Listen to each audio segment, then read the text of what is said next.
du journal.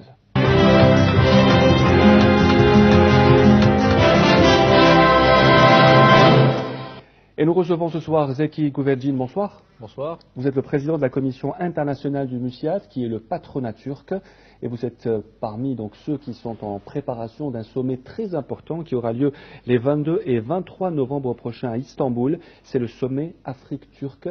La Turquie a choisi ses priorités. L'Afrique en fait partie aujourd'hui? Bien sûr, merci de nous recevoir ce soir. Merci de me recevoir, je ne vais pas faire Alain Delon.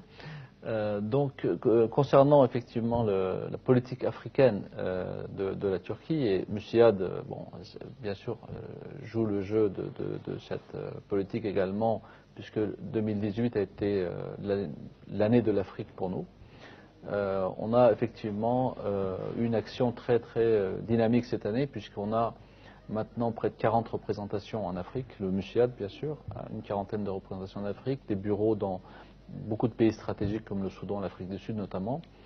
Mais on s'est rendu compte que, à travers toutes ces missions et ces déplacements et les délégations que nous recevons, il y a dans les deux domaines, notamment agricole et énergétique, un besoin de financement et un besoin de partenariat qui est très important aujourd'hui.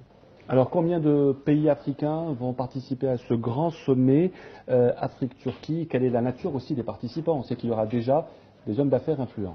Alors, il faut savoir que Musiad Expo a lieu tous les 2 ans à Istanbul. Donc, on reçoit environ 7000 chefs d'entreprise de 140 pays. Cette année, la nouveauté, c'est que Musiad Expo va recevoir environ 3000 chefs d'entreprise africains. Nous sommes déjà à 1500 inscrits, mais nous avons près de 2 mois à venir. Ces chefs d'entreprise sont inscrits dans une démarche qui est validée par nos différentes ambassades dans le monde, notamment en Afrique. Et ces sociétés-là viennent avec des projets spécifiques et notamment sont accompagnées par les agences turques de développement, qui sont la TICA, et également bien sûr donc, les conseillers commerciaux de nos ambassades. Et cette participation, à côté des chefs d'entreprise, qui sont très nombreux, on a également les décideurs, notamment les ministres de l'énergie. Le président de l'Union africaine va être également à Istanbul. Donc on a le volet politique, le volet économique, mais aussi le volet financement, avec la Banque africaine de financement, avec notamment les banques turques également qui vont être présentes, et au premier rang desquels Exim Bank qui finance des projets de grande envergure en Afrique. Alors, l'Afrique est traditionnellement économiquement partagée entre la France, les États-Unis, quelques autres pays européens. La Turquie a-t-elle sa place économiquement sur le continent africain? Est-ce qu'il y a d'autres parts de marché pour un pays, pour un grand pays comme la Turquie aujourd'hui? En fait, la Turquie n'a pas la même logique. Puisque vous parlez, vous auriez pu citer aussi la Chine. Aussi, surtout la Chine. C'est vrai que les crédits alloués aux différents pays ont explosé. L'approche turque en Afrique, c'est-à-dire que la Turquie ne revient pas en Afrique, elle a toujours été en Afrique, elle a toujours eu une forte présence en Afrique. Là, aujourd'hui, ce qui se passe, c'est que, notamment depuis une quinzaine d'années, la Turquie est le pays qui compte le plus d'ambassades aujourd'hui en Afrique. La Turquie est le pays qui compte le plus de liaisons aériennes au départ d'Istanbul sur l'Afrique. Aujourd'hui, la politique africaine de la Turquie, la présence en Afrique est une réalité sur le terrain. Mais à côté de ça, si vous allez à Istanbul aujourd'hui, vous allez voir que la plaque tournante des milieux d'affaires africains est en train de tourner également vers Istanbul, où vous avez énormément de joint ventures, vous avez énormément de projets communs qui sont en train de se faire. Notamment dans le domaine énergétique, parce que on a parlé des projets au Congo et dans de nombreux pays, de projets énergétiques qui sont menés par les entreprises turques actuellement. C'est un sommet important. L'Algérie est le pays le plus vaste d'Afrique aujourd'hui. Est-ce que l'Algérie va participer? À quel niveau et à travers quelle entreprise à ce sommet?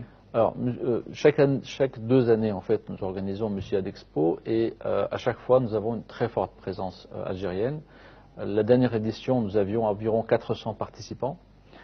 Cette année, je pense qu'il y aura également un nombre de participants équivalent, avec cette différence que nous avons mis en place une bourse au projet cette année, avec des projets de partenariat qui seront menés via des business plans en amont pour que lors de ce sommet, on puisse arriver à réaliser un certain nombre de partenariats Il faut savoir que la Turquie aujourd'hui c'est le premier pays investisseur en Algérie avec 3,5 milliards de dollars. Mais il s'agit des très grands groupes qui n'ont pas besoin en fait vraiment d'appui extérieur pour réaliser leurs projets puisqu'ils sont associés d'État algérien. La question elle se pose plus pour les PME qui elles ont besoin puisqu'il y a la règle 51-49, il y a la nécessité de connaître la réglementation algérienne. Ces sociétés, ces PME, pour les petits investissements, ont plus de difficultés. Donc c'est pour ça que là, nous intervenons à travers ces bourses au projet, justement, et ces bourses au partenariat, pour qu'à Istanbul, on ait la partie financement, la partie État, donc politique, et les entreprises, pour les rassurer et faire en sorte que l'accompagnement puisse se faire également en Algérie dans ces projets. Est-ce que les hommes d'affaires turcs se plaignent du climat d'affaires ici en Algérie? Non, puisque encore une fois, j'ai eu l'occasion de visiter un petit peu les projets existants. Il faut savoir qu'il y a bien sûr les très grands projets, 3,5 milliards, c'est énorme, qui emploient près de 10 000 personnes actuellement sur divers sites. Mais à côté de cela, il y a près de 500 sociétés turques actuellement qui réalisent des projets de tramway, de barrages, de routes, d'autoroutes, notamment à Tizi Ouzou, qui, je pense, fonctionnent parfaitement actuellement ici. Mais ce que nous souhaitons, c'est qu'il y ait justement de nouveaux partenariats, notamment dans l'agriculture, sur lequel actuellement nous ne sommes pas très actifs, et l'énergie. À quoi peut-on s'attendre après ce sommet Afrique-Turquie des 22 et 23 novembre? Est-ce qu'on s'attend à des résultats concrets? Est-ce qu'il y a des accords qui seront signés ou pas? Justement, c'est l'objectif de ce sommet, c'est que des signatures se fassent avec ces business plans qui sont en train, nous sommes ici 2 jours pour justement discuter de ces business plans et nous envisageons justement de faire aboutir ces projets et l'idéal serait effectivement que la signature ait lieu pendant ce sommet et pendant Musiad Expo. Donc une participation algérienne importante. Très importante. À Istanbul au niveau économique et commercial. Absolument, absolument. Zeki Gouvercine, président de la Commission internationale du Musiad, de patronat turc, merci d'avoir été l'invité du 19h. Merci beaucoup. Dans le reste de l'actualité, on passe à la Minute Sport avec